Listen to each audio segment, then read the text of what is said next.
வணக்கம். நான் உங்கள் நாமும் வளர்ந்து சாதிப்போம் தோழி. இன்றைக்கி என்ன பதிவு அப்படின்னு பார்த்தீங்கன்னா, என்னுடைய டிசம்பர் மாதத்தோட சேவிங்ஸ் எவ்வளோ இருக்குது அப்படின்றது தான் இந்த வீடியோவில் பார்க்க போகிறோம். ஏன் நான் இந்த வீடியோலையே நான் மந்த்லி சேவ் பண்ணுறேன் அப்படின்னு பார்த்தீங்கன்னா, இதுக்கு ஓப்பன் டைப்பு. அதனால் ஈஸியாக என்னால் ஓப்பன் பண்ணுறதுக்கு ஈஸியாக இருக்கும். மாதம் என்னுடைய சேவிங்ஸை கவுண்ட் பண்ணுறதுக்கு ரொம்ப எளிமையான முறையில் இருக்குது இந்த உண்டியல் அப்படின்றதுனால இதை நான் சூஸ் பண்ணியிருக்கேன். அதனால் மந்த்லி சேவிங்ஸ்க்கு இந்த உண்டியல் தான் நான் எப்போதுமே சேர்த்து வைப்பேன். சரிங்களா? சரிங்க, வாங்க ஓப்பன் பண்ணுவோம். எவ்வளோ இருக்குதுன்னு தெரியலை, பார்ப்போம். சரிங்களா? இது நான் மீஷோவில் தாங்க வாங்கினேன். சரிங்களா? இந்த உண்டியல் எங்கள் பாப்பாவோடைய பர்த்டேக்காண்டி நாங்கள் வாங்கி ப்ரெசென்ட் பண்ணது. நான் தான் இப்போ யூஸ் பண்ணிகிட்ருக்கிறேன். அவள் கொடுக்க மாட்டேன்னு தான் சொன்னாங்க. நான் தான் எங்கள் பாப்பா குட்டி பாப்பாட்டு இதுனா எனக்கு ஈஸியாக இருக்குது பாப்பா, ஒரு உண்டியல் நான் வச்சுக்கிறேன்னு சொல்லியிருக்கேன். அவங்களுக்கு வேறு உண்டியல் வாங்கி கொடுத்துருக்குறேன். சரி, வாங்க வீடியோக்குள்ளே போகலாம். நம்ம ஓப்பன் பண்ணலாம். உண்டியலை ஓப்பன் பண்ணி எவ்வளோ இருக்குதுன்னு பார்க்கலாம். வெயிட் பண்ணுங்கள்.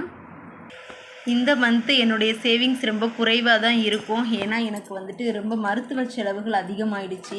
2 குட்டீஸுங்களுக்கு, எனக்கு எல்லாத்துக்குமே உடம்புக்கே முடியலை.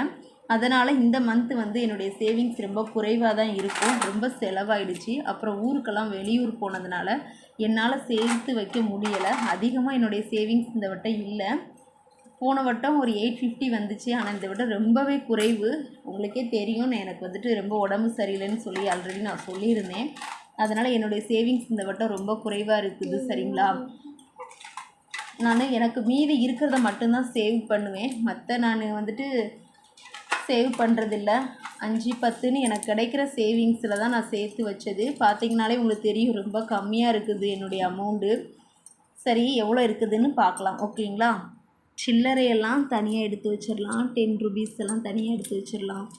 5 ருபீஸ் தனியாக எடுத்து வச்சிடலாம். என் பொண்ணும் எனக்கு ஹெல்ப் பண்ணுறாங்க. ஏதோ நிறைய அமௌண்ட் இருக்கிற கொஞ்சம் இந்த வட்டம் குறைஞ்சிருச்சு. 5 ரூபா 10 ருபீஸ். சரி, ஓகே. இப்போ தாள் சுட்டெல்லாம் எவ்வளோ இருக்குதுன்னு பார்க்கலாம். இந்த வட்டம் ரொம்ப குறைஞ்சிருச்சுங்க. 450 ரூபா தான் என்னுடைய சேவிங்ஸு. ஏன்னா நான் உங்ககிட்ட ஆல்ரெடி சொல்லிட்டேன், பாப்பாவுக்கு, எனக்கு, 2 குட்டி பாப்பாவுக்கு எல்லாத்துக்கும் உடம்புக்கு முடியலை. அதுவும் இல்லாமல் ப்ளஸ் ஊருக்கு வேறு போயிட்டோம். அதனால் ரொம்ப செலவாயிடுச்சு. என்னால் இந்த மந்த் இவ்வளோ தான் சேர்த்து வைக்க முடிஞ்சது. 450 ரூபா தான் இருக்குது. சரிங்களா? இந்த ஜான்வரி மந்த்து அதிகமாக சேர்த்து வைக்கணுன்றது என்னுடைய டார்கெட்டு. அதை நோக்கி நான் போகிறேன். சரிங்களா? போன வட்டம் உள்ள 850 ரூபாவை விட 150 ரூபா சேர்த்து 1000 ரூபாயாக நானும் ஜான்வரியில் சேர்த்து வைக்கணும் அப்படின்னு நான் நினச்சிட்ருக்கிறேன். ஏன்னா அதில் சேர்த்து வைக்கணும் அப்படின்றது, அதையும் மீறி தைப்பொங்கல் வேறு வருது. சரி, ஓகே, நம்மளால் சேமிக்க முடியும் அப்படின்னு நம்புகிறேன். ஓகே நண்பர்களே, இதுதான் என்னுடைய டிசம்பர் மந்த் சேவிங்ஸ். 2, 3, 5, 10 நம்ம சேர்த்து வச்சுருக்கோம் இல்லைங்க. இருக்கிற காசில் கூட நான் சேர்த்து வச்சுருக்கிறேன். ஸோ அது மாதிரி நீங்களும் உங்களால் முடிஞ்ச 1 ரூபா, 2 ரூபா, 3 ரூபா ஏதோ ஒன்று நம்ம சேர்த்து வச்சோன்னா நம்மளுக்கு ரொம்ப யூஸ்ஃபுல்லாக இருக்கும்.